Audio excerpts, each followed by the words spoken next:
उनके हल्दी घाटी युद्ध की बात ना हो तो ऐसा कभी नहीं हो सकता। तो हल्दी घाटी युद्ध के लिए 4 पंक्ति मेरी तरफ से। हल्दी घाटी के युद्ध में राणा संबोधन कर रहे अपनी सेना को, तो राणा ने कहा कि फिर राणा ने सभा बुलाई, बोले उन वीरों से, हाथों में तलवार लिए वो बोले उन रणधीरों से, बोले वीरों समय निकट है शीश धरा को अर्पण का, बोले वीरों समय निकट संपूर्ण शस्त्र समर्पण का, मातृभूमि से बढ़कर है दुनिया में कोई महान नहीं, जो कार्य देश कामनाएं चांद कोई वो चांद नहीं, रण में कुंभा सांगा से कर्तव्य तुमको दिखलाने हैं, सशक्त राष्ट्र की नींव रखे कर्तव्य ऐसे अजमाने हैं, और विजय अजय का शोर मचा दो शत्रु जो घबरा जाए, कार्य कुछ ऐसा कर दो कि अपना परचम लहराए, और तुमसे बचकर भाग सके ऐसा हो कोई द्वार नहीं,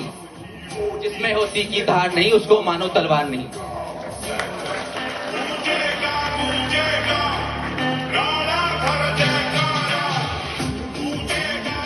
जैसे कि आप सब लोगों को पता है, जब सेना तैयार हो जाती है लेकिन एक हमारे मन के अंदर रहता है कि हमें युद्ध लड़ना है कि नहीं लड़ना है, तो उस समय राणा जो कहते हैं अपने सेनापति से वो सुनिएगा कि अपने मन में जानता हूं महाभारत सार को, कि अपने मन में जानता हूं महाभारत सार को, मैं निमंत्रण नहीं दूंगा कृष्ण के अवतार को, मैं निमंत्रण नहीं दूंगा कृष्ण के अवतार को, क्योंकि जानता हूं अंततः निष्कर्ष यही आएगा, कायर कहेगा विश्व उसको जो युद्ध ना कर पाएगा। उसके बाद वो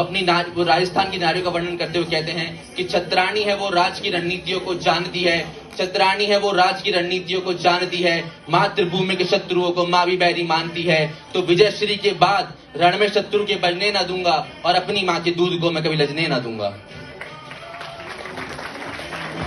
अंत में अपने समाज, अपने क्षत्रिय समाज के बारे में 4 लाइन कहूंगा कि केवल युद्ध नहीं लड़े हमने, इतिहासों को मोड़ा है, बाबर, हुमायूं और अकबर के दल्ब को निचोड़ा है, हमने छाती पर घाव सहा पीठ पर खरोच नहीं, मातृभूमि के लड़े मिटे हमें कोई अफसोस नहीं, हम झुके नहीं हम अडिग रहे कितने ही सम्मानों से, घास की रोटी ऊंची मानी हमने गरिष्ठ पकवानों से, इसलिए राष्ट्रभक्ति खुशबू आती है उस मेवाड़ी माटी से, और स्वाभिमान क्या होता है सीखो हल्दी घाटी से।